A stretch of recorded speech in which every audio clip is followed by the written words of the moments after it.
ça ne dérange personne, c'est qu'il y a un vrai problème.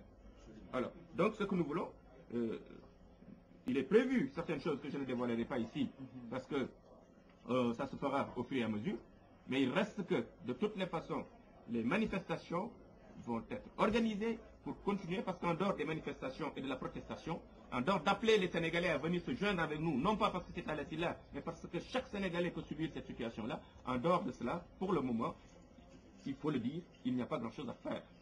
Mais nous allons continuer ce travail de sensibilisation, de bataille, de manifestation et d'appel aux autres citoyens pour que, enfin, justice se fasse. Et il n'est plus loin le temps là, parce que si vous voulez mon analyse de la situation au Sénégal, il ne reste pas beaucoup de temps à nos amis.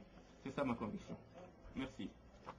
Est-ce que vous avez espoir qu'un jour que la justice se fasse sur le dossier de Talla Sylla? Oui, nous avons bel et bien espoir qu'un jour quand même la justice se fera sur le cas Talla Sylla, mais il n'y a pas que le cas Talla Sylla. Le cas Talla Sylla nous sert aujourd'hui de prétexte ici pour parler. La question, ce dont il est question, c'est l'impunité. Ce dont il est question, c'est l'état de droit en fait, fondamentalement. C'est ça le vrai problème. Le cas Talla Sylla est un cas parmi tant d'autres cas qu'on peut évoquer ici. Moi, je pense que... Moi, je ne veux même pas penser à cela. Je dois y croire. Et c'est pour cela que je me bats. Et c'est pour cela que nous devons tous nous battre. Hein? Qu'il y aura un jour justice sur la question. Que justice doit être rendue sur la question. Si la justice avait fait son travail en son temps, peut-être qu'on aurait aujourd'hui évité beaucoup de choses qui sont passées après. Il y a eu des agressions contre vos collègues. Il y a eu des agressions contre des personnes de la société civile. Et toutes ces agressions, tous ces actes sauvages, barbares, sont restés impunis jusqu'à présent. Quels sont ces signes d'espoir, là, selon vous? Moi, je pense que c'est la mobilisation. Il y a aujourd'hui, quelque chose se passe aujourd'hui au Sénégal, qui ne s'est jamais passé dans les années passées. C'est la mise sur pied d'un cadre qui regroupe tous les partis politiques. Moi, je pense que ce qui est en train de faire Benno est extraordinaire, bien qu'il y a quand même pas mal de choses encore à faire, mais il y a un cadre de concertation qui se trouve être Benno. C'est des gens qui échangent tous les jours, tous les jeudis, on se regroupe chez Amat dans ce groupe, c'est pour réfléchir, c'est pour définir des stratégies. Pour moi, c'est important, c'est quelque chose. Il y a aussi un programme qui a été élaboré dans le cadre des assises, et ça c'est aussi extraordinaire. Et de l'autre côté, je pense que nous avons affaire à un violent, nous avons affaire à quelqu'un qui ne lésine pas sur les moyens quand même et pour cela, oui, il faudra aussi que tout cela soit accompagné de détermination, vraiment d'engagement et de détermination. Hein? Détermination, c'est quelqu'un qui n'hésitera pas à forcer le peuple sénégalais à s'insurgir. Talla, mon président de parti, lui, d'ailleurs, est beaucoup plus radical sur la question. S'il s'en tenait qu'à lui, on allait tous réclamer le départ de Wade avant 2012. Moi, je fais partie de ceux qui pensent que 2012, c'est encore trop loin. C'est dans 3 ans. C'est comme une éternité chez moi. C'est dans 3 ans. C'est trop loin. Mais je ne peux pas le faire seul. Vous ne pouvez pas le faire seul. Il faut qu'on s'unisse. Il faut qu'ensemble, on s'unisse. Mais je le pense. Je le pense. Et si ça permet, et si vous permettez, juste un complément par rapport à ce que Patrick dit et qui est très vrai. Pour revenir à votre question, non seulement on y croit, mais au Djefdjel, on y travaille.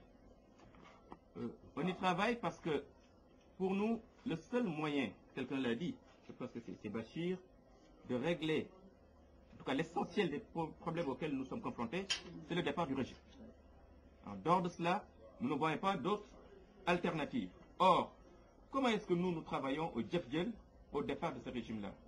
Je passe sur tous les actes que nous avons posés depuis très longtemps. Je voudrais juste rappeler une chose importante, peut-être que vous le savez, peut-être que vous ne le savez pas.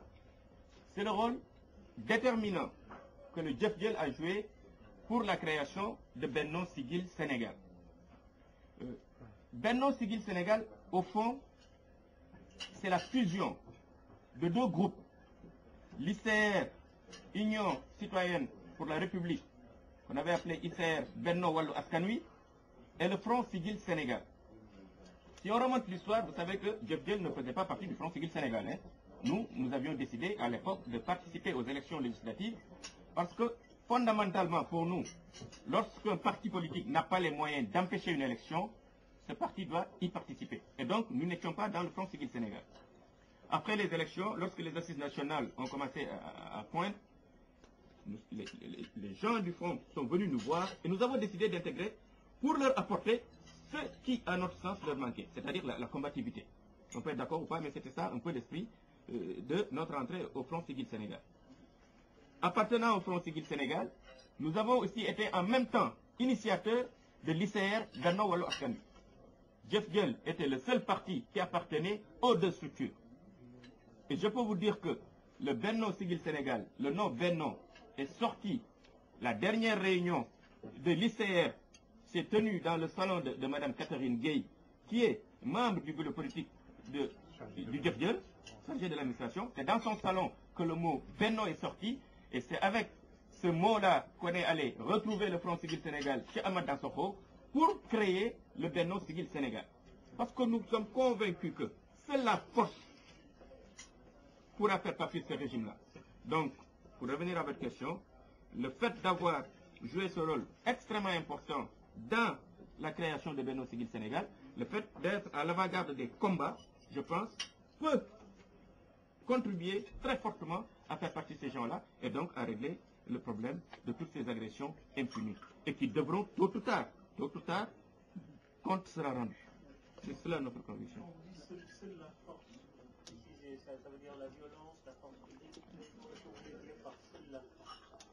En fait, je ne sais pas si j'ai dit la force. Ce que je veux dire, c'est-à-dire que... Seule la force peut faire partie de ce régime. Voilà, donc quand je dis oui, non, je précise ma pensée.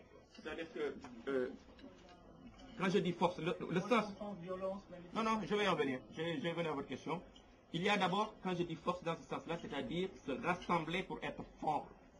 Mais j'aime autant vous dire que nous sommes en face d'un régime qui ne comprend que la violence. Et nous tous, nous le savons. Maintenant, nous sommes des responsables. Nous essayons quand même de protéger les concitoyens, etc. Mais je crains qu'il arrive au moment où, malheureusement, je le crains simplement, que la violence devra avoir un mot à dire, si je puis m'exprimer ainsi. Mais quand je parle de force, je parle de rassembler toutes les forces de l'opposition pour faire face justement au régime qui est en place au Sénégal. Allez-y, oui. Seules les forces de l'opposition. Est-ce qu'il n'y a pas une dynamique à inventer pour aller vers le rassemblement qui incorpore, qui inclut la société civile? Parce que aussi, il y a beaucoup de Sénégalais qui sont dans aucun parti et qui résistent. Puis, voilà. Est-ce qu'il n'y a pas une dynamique à inventer? Merci. Je voudrais d'abord, elle est intéressante. Elle est d'autant plus intéressante que, justement, vous parlez de la société civile. Je vais vous raconter une anecdote. Est-ce que vous savez que les assises nationales, le président des assises nationales a été proposé par le Jëf Jël. Or, vous le savez tous, les assises nationales, c'est le rassemblement de toutes les forces politiques, syndicales, de la société civile, etc., qui ont fait un travail remarquable et dont les conclusions sont déjà disponibles.